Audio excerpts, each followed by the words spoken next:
मातोश्रीवर ठाकरेंना भेटल्यानंतर लालबागमध्ये शिवसैनिकांना दंडवत, उमेदवारी नाकारली तरी पक्षासोबत कायम राहणार, सुधीर साळवींची मोठी घोषणा.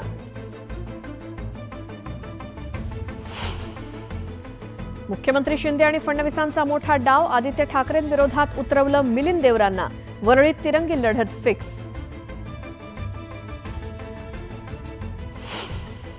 महायुतीत मुंबईतल्या जागांचा पेच अद्यापही कायम, देवेंद्र फडणवीसांच्या सागर निवासस्थानी तातडीची बैठक, शेलार आणि बावनकुळे उपस्थित.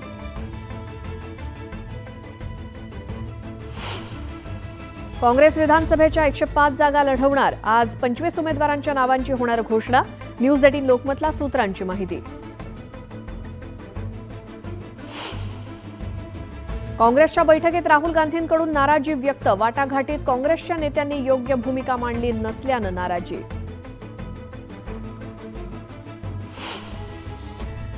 थोड्याच वेळात काँग्रेसची दुसरी तर उद्या तिसरी यादी येणार, महाराष्ट्रात महाविकास आघाडीचंच सरकार येणार, नाना पटोलेंनी व्यक्त केला विश्वास.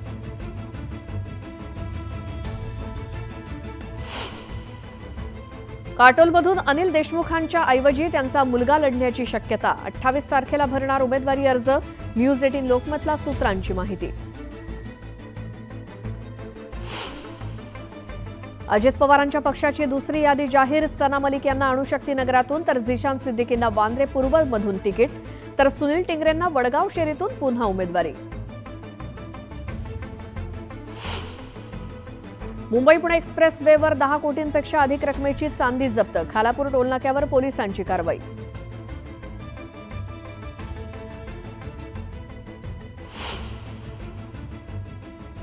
नमस्कार, मी श्वेता, तुम्ही पाहताय न्यूज 18 लोकमत. बुलेटिनमध्ये तुमचं स्वागत. आणि महामुंबईमध्ये सुरुवातीला बातमी बघूया, ती म्हणजे शिवडी मतदारसंघातून ठाकरेंच्या पक्षाकडून सुधीर साळवी इच्छुक होते, मात्र उद्धव ठाकरेंनी तिथून अजय चौधरी यांना उमेदवारी जाहीर केली आहे. लालबाग शिवडीतील शिवसैनिकांनी उघड त्यावरती नाराजी व्यक्त केली होती. उद्धव ठाकरे आणि सुधीर साळवींमध्ये तब्बल 20 मिनिटं मातोश्रीवर चर्चा झाली. यामध्ये साळवींची नाराजी दूर करण्यात यश आलंय. त्यानंतर साळवींनी लालबागमध्ये येऊन शिवसैनिकांशी संवाद साधला आणि यावेळी त्यांनी पक्षासोबत प्रामाणिक असून आजही आणि उद्याही पक्षासोबतच राहणार असल्याचं म्हटलं. या प्रसंगी सुधीर साळवी बोलताना भावुक झाले होते.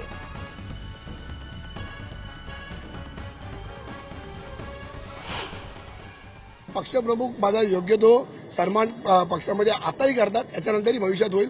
उमेदवारी मागितली होती, ती नाकारलेली आहे, परंतु भविष्यात देखील सन्मान राहील. 2019ला देखील तुम्हाला संधी नाकारण्यात आली, पुन्हा वारंवार अन्याय मातोश्रीवर केला जातो अशी भावना शिवसैनिकांमध्ये आहे. न्याय मिळावा अशी त्यांची भावना. अन्यायाचा शब्द होणार नाही. तर आता देखील मी उमेदवारी मागितली होती, पक्षाने ती नाकारलेली आहे, त्याला देखील नाही दिली आहे. परंतु मी ज्या पद्धतीने आता साहेबांबरोबर चर्चा झाली त्याच्यामध्ये मी समाधानी. हिंदू हृदय सम्राट बाळासाहेब ठाकरे आणि पक्षप्रमुख माननीय उद्धवजी ठाकरे यांचे निष्ठावंत शिवसैनिक आहेत आणि त्यांनी पुन्हा एकदा माननीय उद्धव साहेबांना शब्द दिलेला आहे की मी शिवसैनिक आहे आणि शिवसैनिकांचं कर्तव्य 100% पूर्ण करणार आणि मशालचा आमदार या मातोश्रीवर घेऊन येणार. सुधीर साळवी आमच्या घरातलाच मुलगा आहे. राग रुसवे होऊ शकतात, नाराज नाही, थोडा दूर म्हणण्याचा प्रश्नच नाही, नाराज नव्हताच. फक्त मागितल्यानंतर जे थोडस वाटतं ते होतं, पण ते सकाळीच आणि सुधीर सकाळीच क्लिअर झाला होता आणि तो व्यवस्थित काम करून ही सीट जिंकून आणणार. तर महायुतीच्या मुंबईतल्या जागांचा तिढा अद्याप कायम आहे. सागर बंगल्यावरती रात्री तातडीची बैठक बोलावण्यात आली आहे. देवेंद्र फडणवीसांच्या उपस्थितीत होणाऱ्या या बैठकीला चंद्रशेखर बावनकुळे आणि आशिष शेलार उपस्थित असतील.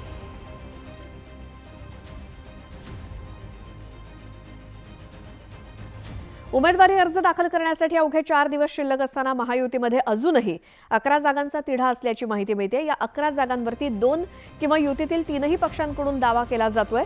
मुंबईमध्ये कालिना, अंधेरी पूर्व, चेंबूर, दिंडोशी सोबतच 7 ते 8 जागांवरती भाजप आणि शिवसेनेकडून दावा करण्यात आलाय. तर कोल्हापूर उत्तरमधून भाजपचे कृष्णराज महाडिक, आष्टीतून भाजपचे सुरेश धस आणि गेवराईमधून लक्ष्मण पवार इच्छुक आहेत.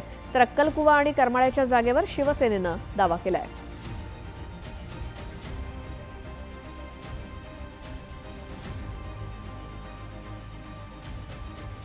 विधान कोकणातनं रत्नागिरी जिल्ह्यामध्ये येत्या विधानसभा निवडणुकीत शिवसेनेमधलं राजकीय घमासान पाहायला मिळणार आहे.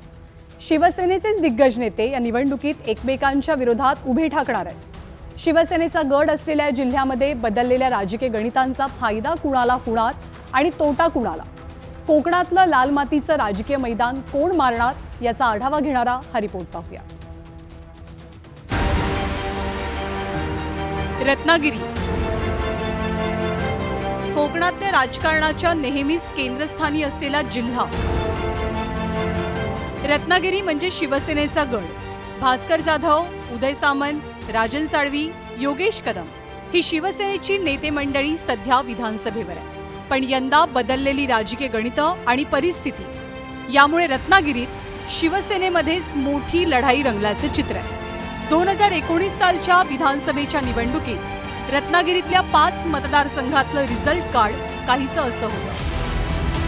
2019 साली गुहागरमधनं अखंड शिवसेनेचे भास्कर जाधव 5व्यांदा आमदार झाले, तर रत्नागिरी शिवसेनेच्याच उदय सामंतांनी 4थ्यांदा बाजी मारली. राजापूरमधनं शिवसेनेचे राजन साळवी विजयी झाले, तर खेड दापोलीत रामदास कदमांचे सुपुत्र योगेश कदम पहिल्यांदाच आमदार बनले. फक्त चिपळूण मतदारसंघात सेनेच्या उमेदवाराचा पराभव करत राष्ट्रवादीचे शेखर निकम विजयी झाले होते. दरम्यान 2.5 वर्षांपूर्वी शिवसेनेतल्या उठावामुळे 2 शिवसेना अस्तित्वात आल्या. रत्नागिरी जिल्ह्यातल्या विद्यमान आमदारांपैकी भास्कर जाधव आणि राजन साळवी हे ठाकरेंच्या शिवसेनेचे आमदार आहेत, तर उदय सामंत आणि योगेश कदम शिंदेंच्या शिवसेनेसोबत आहेत. त्यामुळे यंदा रत्नागिरीत शिवसेनेतच महाभारत रंगणार असल्याची चिन्ह आहेत. महत्त्वाची गोष्ट अशी की यंदा राजापूरमध्ये राजन साळवींच्या विरोधात शिंदेंच्या शिवसेनेकडनं उदय सामंतांचे बंधू किरण सामंत यांना पहिल्यांदाच उमेदवारी दिली गेली आहे. जी केलेली महायुतीच्या काळातली विकास कामं आहेत ही लोकांपर्यंत पोचवून आम्ही नक्की विजय संपादन करू, यामध्ये कुठेही मनात शंका नाही. 23 तारखेला ज्यावेळी निकाल लागतील तेव्हा महायुतीचंच सरकार पुन्हा एकदा महाराष्ट्रामध्ये असेल आणि महाविकास आघाडीचे जे काही फेक नरेटिव्ह सेट करून मतं मिळवायचे मनसुबे आहेत हे धुळीला मिळालेले असतील. शिवसेनेच्या बालेकिल्ल्यातच झालेल्या गटबाजीमुळे आता रत्नागिरीत शिंदेंचे उदय सामंत विरुद्ध ठाकरेंचे बाळ माने, राजापुरात शिंदेंचे किरण सामंत विरुद्ध ठाकरेंचे राजन साळवी, गुहागरमध्ये शिंदेंकडनं विपुल कदम हे ठाकरेंच्या भास्कर जाधवांविरोधात लढतील अशी दाट शक्यता आहे. तर खेडमध्येही शिंदेंच्या योगेश कदमांविरोधात ठाकरेंचे संजय कदम मैदानात आहेत. आज रत्नागिरीचं राजकारण खूप बदललं आहे. आता शिवसेनेची 2 शकलं झालेली आहेत. भाजपा आहेच, शिवाय काँग्रेस आहे आणि राष्ट्रवादीलाही इथे पुन्हा पायरवायचे आहेत. अशा वेळेला आज रत्नागिरीमध्ये जी लढत होणार आहे ही 2 सेनेमध्ये होणार आहे आणि राहिलेल्या ठिकाणी ही भाजप आहे. तर यामध्ये बाळासाहेब ठाकरे यांना मानणारा जो एक मोठा वर्ग आहे रत्नागिरी जिल्ह्यातला, तो बाळासाहेबांचे खरे वारसदार म्हणून उद्धव ठाकरेंना मान देतो का तो एकनाथ शिंदे यांच्या नेतृत्वाखालच्या शिवसेनेकडे जातो, हे पाहणं मोठं औत्सुक्याचं ठरणार आहे. हापूस आंबा आणि मासेमारी यावर फार पूर्वीपासून रत्नागिरीचं अर्थकारण चालत होतं. सध्या जिल्ह्यात पर्यटनही जोरात सुरू आहे.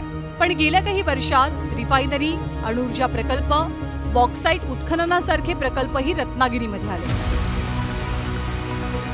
या प्रकल्पांना स्थानिकांकडनं टोकाचा विरोध झाला. त्यावरनं प्रचंड राजकारणही रंगलं, आंदोलनं झाली आणि येत्या काळात प्रचार सभांमध्ये हे मुद्दे नक्कीच प्रमुख मुद्दे असतील. पण शिवसेनेमधली फाटाफूट आणि यंदा शिवसेनेच्याच 2 गटांमध्ये रंगणारी लढाई बरीच गाजेल यात शंका नाही. सिद्धेश कांसे, न्यूज 18 लोकमत. आणि या बातम्यांसोबत